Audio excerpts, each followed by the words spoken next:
andar con la campera otra vez toda la tarde, porque es un embole tener que andar con mochila, campera, camperón. ¿Y qué pasó? Me la jugó otra vez.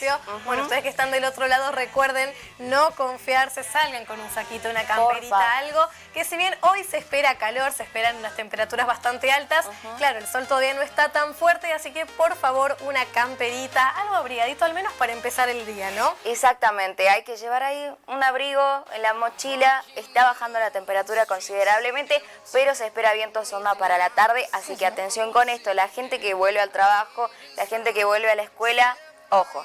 Así es. Y bueno, Juli, ahora nos vamos a meter en unos temas muy interesantes que están, bueno, me voy a decir, está en auge ahora y me llama mucho la atención porque, claro, es algo bastante bueno lo que proponen y que hace mucho tiempo que hacía falta escuchar algo así y lo pasábamos por alto, ¿no? Y estamos hablando de temas como la biodescodificación o también la parte del coaching ontológico, que se escucha mucho y a veces no entendemos muy bien de qué se trata. Tiene una mala fama, podríamos decir. Así es también, porque hay mucho desconocimiento. Así que trajimos a dos personas que son muy, pero muy importantes en este sentido y voy a pasar a presentarlos para que nos comenten mucho mejor esto, ¿no? Y saquen ahí algunos mitos, algunas cositas que capaz que como no entendemos y estamos medio negados, ¿no? Así que Ángeles, Daniel, muchísimas gracias por estar acá y bueno, coméntenos un poquito esto del coaching ontológico, ¿qué es? Bueno, muchas gracias, antes de nada, un placer estar con ustedes, conocerlas. Igualmente, muchas gracias. Bueno, son dos disciplinas del desarrollo personal, las dos bastante, como vos decís, en auge en este momento. El coaching ontológico es una disciplina que acompaña a las personas a trabajar espacios de la vida que no siempre fueron trabajados, siempre se desarrolló la parte intelectual, la parte técnica, la parte metodológica. En cambio, ahora necesitamos otras herramientas, los mundos van cambiando mucho.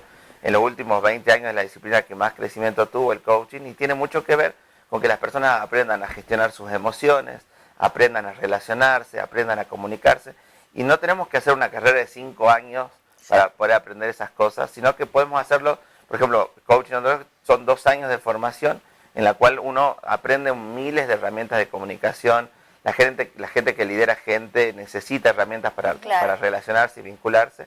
Entonces el coaching ontológico tiene que ver con ese acompañamiento en estas habilidades que algunos las llaman esenciales, otros las llaman más soft o blandas, pero hoy en día, digamos, es como que está totalmente generalizado que necesitamos este tipo de herramientas para avanzar a un siguiente nivel en la vida. Uno aprende herramientas técnicas y, bueno, sirve para muchas cosas. O sea, yo puedo aprender a manejar esa cámara que está ahí, eso es técnico. Pero ¿cómo coordinamos todos nosotros para poder hacer este programa y que nosotros estemos en el horario justo y que ustedes estén acá y que todos coordinemos y nos sientamos?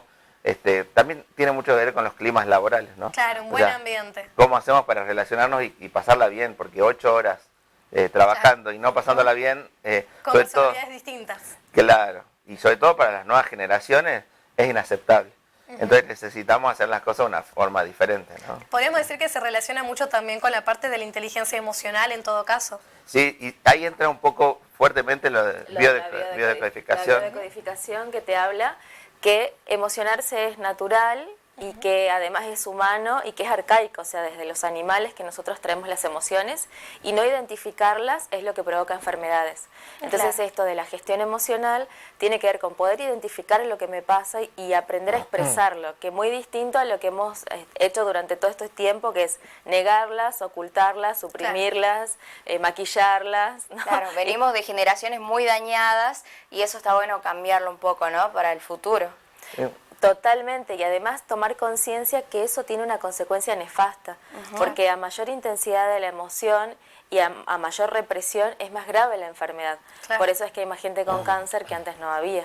Claro, bueno, también esta crianza, ¿no?, que nos daban antes como de, bueno, no llores por una tontería, no podés llorar por eso, o sobre todo que le siguen diciendo a muchos varones esto de sos hombre, no llores. Y creo que actualmente en las mujeres hoy. Claro, también esto de hay que ser fuerte. Eso. Ha habido muchos casos de personas que no quieran decir estas emociones y que con el paso del tiempo se toca alguna fibra sensible porque, por ejemplo, conozco gente que dice, yo no lloro nunca. Pero después, mediante estos trabajos, ¿logran eso de descargar las emociones? Sí, porque dentro de la formación de bio lo que hacemos es aprender a preguntar. ¿Sí? En esto que negamos las emociones no lo hacemos por capricho, sino que lo hacemos por supervivencia. Porque de alguna manera pensamos que de esa manera estamos mejor. Entonces, cuando hacemos la formación de bio, aprendemos una técnica que es de a poquito, de a poquito, de a poquito llegar a esa fibra, ¿no? Que vos decís, de forma amorosa, de forma sensible. Por supuesto que durante todo el entrenamiento primero tocaste fibras internas para saber de qué se trata. Como decimos con Dani, no podemos dar nada que no tengamos. Bien, ¿y qué provoca esto de reprimir las sensaciones, las emociones? Bueno, dependiendo la emoción y la interpretación que vos haces, vamos a tener diferentes enfermedades, ¿no? Por ejemplo, a mí la que me gusta hablar es la miopía, porque yo tenía miopía y cuando la decodifiqué ya no usé nunca más lentes. La miopía tiene emociones de mucho miedo y además tiene una interpretación que es, yo juzgo, yo pienso que el futuro es muy peligroso. Entonces, claro, ¿qué hace la persona miope? No ve de lejos, porque ese futuro lejano le provoca mucho estrés. Entonces la persona miope ve todo muy bien de cerca, ¿no? Tiene que estar muy atenta a lo de cerca. ¿Cuál es la emoción? Miedo, y esta interpretación de miedo al futuro, ¿no? ¿Qué pasa con la voluntad en este caso de la biodecodificación? Qué buena tu pregunta, porque cada vez que nosotros decodificamos a alguien le tenemos que decir y le tenemos que advertir que si se quiere curar tiene que cambiar, ¿no? O tiene que transformar aquello que lo enfermó. Entonces tiene que ver con las decisiones. Nosotros no vamos tanto con la voluntad, sino con la elección. Elijo, decido sanarme o no. Claro. La voluntad tendría que ver con esa decisión de hacer algo que muchas veces no nos es tan agradable. Porque, por ejemplo, no sé, el enojo, la tristeza y el miedo son emociones que no nos sentimos tan cómodas en tener. Pero en el sentido positivo que tienen esas emociones, siempre decimos, si esa emoción existe en nuestro cuerpo, es por algo. O sea, está para algo. Si el enojo está para protegernos, no para atacar a otros, sino para protegernos a nosotros. El miedo está para que estemos alertas, para que... Cuidado con eso, no es para que entremos en pánico y no nos podamos mover. Claro. ¿Sí? Así con todas las emociones, o sea, todas tienen un sentido positivo. Entonces, lo que aprendemos en la formación de vida, entre otras cosas, es a gestionar de la manera adecuada las emociones, ¿no? Porque el enojo también hoy en día cada vez más tiene como esa mala prensa de que, si te enojas ya... Claro, sos un enojón. Sos un enojón, sos un cabrón y no se puede con vos. Claro. No, y tampoco se valida el derecho de que una persona se emocione y de que lo pueda usar para lo que sirve la emoción, ¿no? Que es en este caso protegerme, cuidarme. Marcar límites. Claro. Bueno, hay también mitos alrededor de la biodescodificación y demás cuestiones, sobre todo por el tema de, por ejemplo, las generaciones pasadas, y me lleva mucho, en este caso, el interés, ¿no?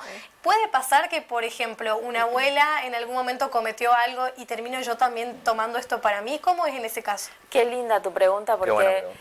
Vos sabés que nosotros de alguna manera estamos como muy activos en este caso que las personas no consideren de que son víctimas de su árbol genealógico. Porque pasa esto, ¿no? Por culpa de mi abuela, a mí me pasa. Entonces nosotros lo que vamos mostrando es que no sucede de esa manera. Porque tus abuelos cuando viven no lo hacen con la intención de dañarte. Viven su vida en lo mejor que pueden. ¿Qué es lo que sucede? Que nuestro cerebro, cuando nosotros somos muy pequeños, es una esponja. ¿Sí? Entonces nuestra madre, que ya tiene la información de la vida de nuestra abuela, está actuando en la vida en función a esa información. Nosotros llegamos, súper esponjas, tomamos esa información y después la ejecutamos en nuestra vida. Por eso en una sesión lo que nosotros vemos, en la primera sesión es tu responsabilidad con lo que te está pasando. En la segunda sesión recién vamos a hablar de tus ancestros. Porque a mí particularmente me ha pasado de hacer una sesión de entrada de árbol genealógico y es complejo que la persona salga de ese rol de víctima. Es decir, bueno, por culpa de mi ancestro, por culpa de mi abuelo, yo tengo esto. Me ha pasado una vez de una chica que llegó súper asustada y me dijo, mi abuelo se suicidó, yo nací el mismo día que él, tengo miedo que a mí me pase lo mismo. Entonces hay que desapegarnos, porque nosotros tenemos un sentido muy fuerte de querer ser igual a la manada, de querer pertenecer. ¿Vieron cómo nos cuesta las ovejas negras? Ser ovejas negras, ¿no? Claro, tenemos estas herencias mal aprendidas por ahí de nuestra familia que, bueno, con la biodecodificación se pueden romper. Se pueden transformar, decimos, no romper, no hablamos ni de romper ni de cortar, sino de transformar, porque eso nos ha dado vida. Entonces también tenemos que trabajar acerca de la valoración de la vida. ¿Sí? Que fue gracias a estos ancestros y como te decía, de despegarnos y de sabernos que somos individuales y distintos, por más que nuestro inconsciente, nuestro cerebro quiera ser como una manada, ¿no? Una oveja más. No, soy distinto. Entonces puedo tener un destino completamente diferente y mucho mejor. ¿Y cómo se liga esto con el coaching ontológico, por ejemplo? Lo que trabajamos las dos disciplinas juntas, le decimos biocoaching en realidad, porque En la biodecodificación lo que hacemos es comprender por qué tenemos ciertos sentimientos, ciertas emociones, por qué reprimimos, por qué pensamos de tal manera. O sea, uno a veces piensa que uno piensa como piensa por uno mismo. Claro. Y cuando revisa el árbol genealógico uno dice, ah, está bien. O sea, yo nunca me acerco a las rutas y le tengo miedo a manejar porque me doy cuenta que varios ancestros míos murieron en la ruta. Claro, claro. Entonces yo ya vengo con una alerta instalada, aunque no lo creamos todavía, venimos con programaciones de nuestros ancestros. En este caso, siempre para la vida y evitar la muerte. Entonces, una vez que identificamos con biodecodificación esos programas y esas emociones, esos pensamientos que tenemos, a veces, no siempre, pero a veces pasa, porque a veces uno se da cuenta y lo transforma con darse cuenta. Pero otras veces uno necesita un acompañamiento, una ayuda para transformar esos sentimientos, esas creencias limitantes que a veces tenemos. Entonces el coaching tiene como las herramientas, desarrolló todo ese grupo de herramientas para transformar esas creencias y a eso le llamamos aprendizaje, digamos. Bien. O sea, el aprendizaje lo hacemos con algunas herramientas de coaching cuando hace falta. Podría decir que son casi fundamentales que vayan de la mano, ¿no? Un poco el conocer para después aplicar alguna estrategia. Sí, la verdad es que sí, porque durante mucho tiempo nos pasó que decodificadores venían a trabajar con nosotros y nos preguntaban, decir, y bueno, yo ya decodifiqué, ¿y ahora qué hago? Claro. Claro. ¿Sí? Y digamos, en algunos casos, muchos casos, la gente se da cuenta y el cerebro solo busca la respuesta para esa modificación. Y otras veces se necesita ayuda, ¿sí? Necesitamos una facilitación. Así que sí. Yo quiero poner un ejemplo, ¿no? En esto de cómo aplicamos el coaching después de una sesión de bio. Entonces, les hablaba de la miopía, que es miedo al futuro. Entonces, con coaching tenemos una herramienta que es extraordinaria, que es el coraje. ¿Sí? ¿Y qué es el coraje? Es, aún con miedo, poder hacerlo. ¿Sí? Entonces, qué interesante que una persona que tenga, por ejemplo, miopía, que sepa que tiene miedo al futuro, que lo asuma, que se dé cuenta y que además pueda aplicar el coraje, que es poder hacerlo con el miedo, ¿no? Entonces, con coaching tenemos herramientas como el coraje, la autoconfianza, ¿qué otra más? El entusiasmo también, que es súper importante. Claro. Y lo que también vemos siempre, desde tantos años de verlo, que es que cuando uno puede hacer las cosas y aprenderlas por decisión propia, sé que tengo miedo y lo hago igual. Pero vemos que siempre es mucho más fácil, más sencillo darse cuenta por qué uno tiene ese miedo tan fuerte. Claro. O sea, comprender de dónde me viene el miedo, ¿sí? ¿Por qué lo tengo yo y por qué me pasa a mí? Ahí está la parte de la responsabilidad, que es decir, no es culpa de mi abuela, sino Claro, ya es algo mío, ya es algo que yo siento, ¿no es cierto? Y no sirve de nada que yo diga la culpa de mi abuela. Claro. No me ayuda. No me va a ayudar a avanzar. A transformarlo, pero sí que yo comprenda de dónde viene, por qué pasó eso, me da una especie de calma. O sea, me calma a veces las sensaciones para que yo vaya y diga, bueno, ahora voy a hacer esto, no soy mi abuela y voy a poder hacer esto de una forma diferente. ¿Hace falta que nos haya ocurrido algún evento traumático en la vida para poder acceder a la biodecodificación? No, para nada, simplemente con que quieras solucionar algo, que una pequeña cosa que no te esté permitiendo avanzar, que te quieras conocer. Por ejemplo, nosotros recibimos mucho, bueno, no puedo rendir una materia, me llevo mal con mi mamá, con mi papá, no consigo trabajo, no consigo pareja. Eso en la cotidianidad, ahí está la posibilidad que te puedas conocer. Claro. Sí, sí. En este caso, hablando de las personas que pueden acceder a estas sesiones, ¿no? ¿Se trabaja a partir de menores de edad, mayores de edad? ¿Hay algún límite? Que bueno, siempre nosotros trabajamos con adultos, ¿sí? Con mayores de edad. ¿Por qué? Porque, digamos, en biodecodificación también se ve, se descubre que las enfermedades de los niños, ¿sí? Cuando estamos hablando sobre todo de menores de 12 años, tienen que ver con las emociones de los padres. ¿Sí? Porque los niños son una especie como de reparadores, de sanadores de las familias. Claro. ¿Sí? En constelaciones familiares, que también hacemos constelaciones, decimos que los más pequeños trabajan para los más grandes, porque su supervivencia está dada por los más grandes. Entonces, si papá y mamá se enferman, no pueden cuidarlos. Entonces, la biología encontró ese sistema por el cual lo que papá y mamá en su estrés no pueden resolver, se transforman en síntomas en los hijos. Que no se trata de culpa, sino que son leyes biológicas, son leyes naturales. Entonces siempre vamos a trabajar, cuando hay un conflicto en los niños, una enfermedad de los niños, siempre trabajamos con los padres. Con los padres. Y lo increíble que siempre vemos en esos casos es que inclusive funciona hasta más rápido que con los adultos. Claro. O sea, porque trabajas con los padres sueltan y trabajan esa emoción reprimida, esa emoción en conflicto y los chicos se curan rapidísimo. Claro, sería más como un espejo de lo que está pasando, ¿no? El padre siente algo y se refleja en el niño que está todavía armando su personalidad, podríamos decir. Sí, tal cual. Sí, Pensemos que hasta los 12 años no tienen autonomía de pensamiento los chicos. Claro. Entonces están en fidelidad total con sus padres. Bueno, está también de moda entrando esta parte de qué está pasando con la parte de la biodecodificación, el coaching. Esto de me voy a casar con alguien y antes de que nos casemos vamos los dos a que nos hagan una biodecodificación. Un árbol genealógico, sí. Claro, está bueno, es recomendable. Es súper recomendable, es muy hermoso porque cada vez que vos te juntes con alguien y te atraiga una persona, no te va a atraer la persona, lo que decimos nosotros es que te atrae la información de la persona y que esa información de la persona es totalmente compatible con tu árbol genealógico. Nosotros a veces hasta un poco nos da gracia encontrar árboles genealógicos todos policías y del otro lado árboles genealógicos todos ladrones, ¿no? O que tengan situaciones con la justicia y que se súper enamoran y que tienen hijos sin haber estudiado sus árboles genealógicos y que después los conflictos del día a día van saliendo. Entonces es súper interesante. O árboles genealógicos que estudian un montón, que son súper intelectuales, fríos, calculadores, y del otro lado del árbol genealógico trabajan en el campo, tienen fincas, están al sol. Entonces, claro, uno adentro y el otro afuera se súper complementa. Entonces, fíjense que en el enamoramiento lo que nos pasa es que nos súper enamoramos de cosas específicas de la persona, que cuando se termina el enamoramiento son los conflictos. Claro. Justo lo que me había enamorado es después lo que me molesta. Entonces, no es casual. Claro. ¿No? Bueno, podría decir también esto un poquito de cuando te das cuenta, che, mira, te pareces un poco a mi papá, a mi abuelo, en cierta manera, viene por ahí. Sí, tal cual. Lo bueno es darse cuenta, decir, nuestra atracción se ensambla en la información que hay detrás de nosotros. Pues ni siquiera es las personas en sí mismos, sino es muy increíble ver cómo los árboles se ensamblan, o sea, cómo se complementan, cómo son uno la solución del conflicto del otro, ¿sí? Y mutuamente pasa eso. Entonces, darse cuenta de eso también nos permite, de nuevo, entender, nos alivia a veces algunos impulsos y al mismo tiempo elegimos a la otra persona más allá de toda esa información.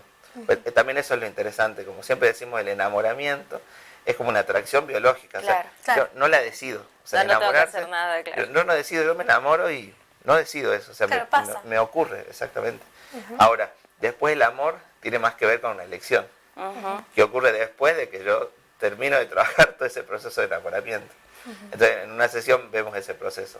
Claro, y también lo que vemos es que lo que vos no resolviste con tus padres lo vas a manifestar con tu pareja. Entonces, a tu pareja le reclamas todo aquello que tus padres vos consideras que no te dieron. Entonces, cuando estudiamos árbol genealógico vemos cómo las primeras parejas van a representar al amor de papá y luego la segunda pareja va a representar el amor de mamá no resuelto, ¿no? Entonces vamos viendo eso, cómo se va incluso manifestando.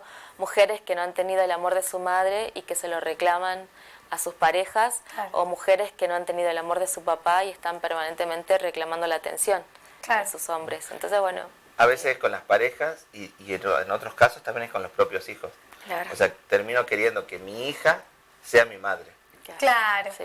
Claro. O muchas hijas también que por amor convierten a sus madres en sus hijas. Claro.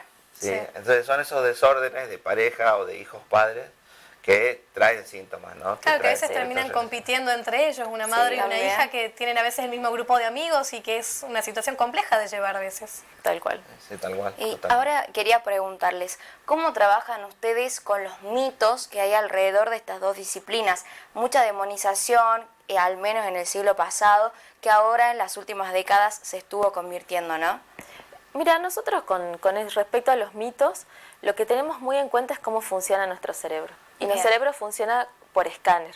Entonces nos vamos a ir juntando con las personas afines.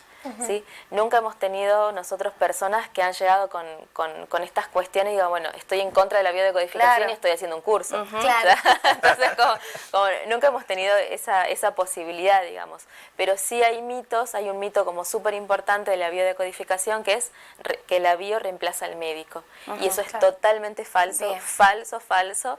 Nosotros lo que decimos es que una persona que quiera decodificarse una enfermedad tiene que haber ido al médico primero. Perfecto. ¿Sí? Sin eso nosotros no podemos trabajar. Porque ahí la persona demuestra su sentido de responsabilidad, su cura, y además nosotros trabajamos en complemento con la medicina. Claro. ¿Sí? Entonces no podemos decodificar a nadie que no haya ido al médico y no tenga un diagnóstico. Incluso la hermana de él, que es neuróloga, también trabaja junto con nosotros. Y es muy importante que vayamos a la par.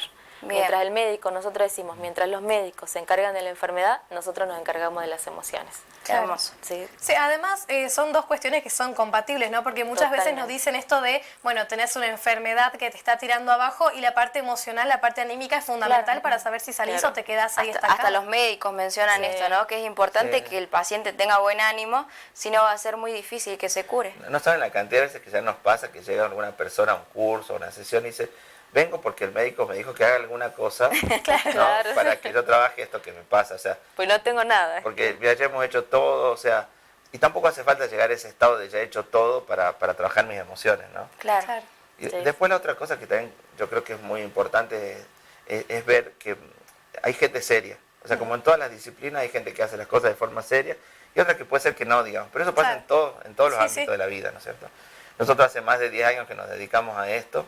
Y lo mejor de todo es digamos, dedicarse, ser profesional, y bueno, que haya mucha gente que haya trabajado con vos y que diga, bueno, sí, yo trabajé tal tema con esta persona y me sirvió, digamos. Claro, si uno está interesado y no quiere llevarse una mala experiencia, buscar a gente capacitada, que tenga también una experiencia que se pueda comprobar. Sí. Exactamente, eso creo que siempre es lo mejor, ¿no? Ahí me acordé de otro mito que es, si no tengo información no puedo hacer una biodecodificación, si no tengo información de mi árbol, no sé si la han escuchado, ¿no? Y es totalmente falso también porque cuando hacemos una biodecodificación no hace falta que tengas ninguna información. Toda la información que se necesite ese día la tenés vos y nosotros tenemos técnicas para poder ir a buscar esa información dentro tuyo. Entonces no hace falta investigar el árbol para hacer una bio, no. Sí. Inclusive hay técnicas para ir a buscar la información. O sea, cuando uno no la tiene, también hay formas de inconscientemente ir a buscar cierta información. Y no sé si es un mito, pero sí es un miedo, es que a veces las decodificaciones son fuertes. Sí, emocionalmente, no sé. O sea, hay que estar preparado para sentir. Claro, ese es el mito. Ese es como un mito también, ¿no? Porque sí hay distintas corrientes, por decirlo, formatos de hacer biodecodificación, que algunos iban directamente a, digamos, a esa situación. Son muy bruscos. Que fue fuerte, que fue dolorosa. En algunos casos sí hay algunos formatos, y no digo que estén mal, para nada, son formas nada más. Colegas que sí van como directo, ¿no? al punto. A nosotros por lo menos nos gusta ir despacio, porque precisamente lo que pasó, que fue fuerte para la persona, no es tan sencillo de decidir ir a mirar. Claro, ¿no? claro, sí. Entonces nosotros nos gusta usar técnicas que realmente son con bastante por elección de la persona, o sea, vamos avanzando a niveles emocionales en función de que la persona realmente lo elija, lo quiera hacer, o sea, se sienta segura para ir a ese lugar, ¿no? Porque presente el estrés es lo que nos configura las enfermedades. Entonces hacer una biodecodificación no tiene que ser algo estresante. Claro. Bueno, Ángeles, Daniel, muchísimas gracias por esta entrevista. Y antes de irnos ya al corte, que le digan a la gente, ¿no?, cómo pueden contactarse con ustedes si quieren también ellos acceder a este coaching en la biodecodificación. Bien. Tenemos para informarles que el 4 de agosto estamos empezando una nueva formación, así que están todos invitados. Nos pueden encontrar en Instagram, @gestionemocional.salta o en Facebook, en Facebook Gestión Emocional Salta, solito. También está en la página web, hay mucho contenido ahí. Sí, muchísimo. Que es gestionemocional.com.ar y hay casi 100 videos de contenido del tema. Buenísimo, entonces muchísimas gracias, Ángeles, muchísimas gracias, Daniel. Y bueno, un tema sumamente interesante. Exactamente. Que nos quedamos sin tiempo, pero si no tenemos horas para hablar de esto. Le recordamos a la gente que a través de su página web van a poder acceder a un montón de videos hablando de ciertas cuestiones que si a vos te interesan, podés comunicarte y contactar con ellos para poder gestionar, ¿no?, todas estas situaciones. Nos vamos a un corte. Sí, nos vamos a una pequeña pausa y ya seguimos con mucho más. Tu recuerdo me calienta y tu sonrisa cuando despierto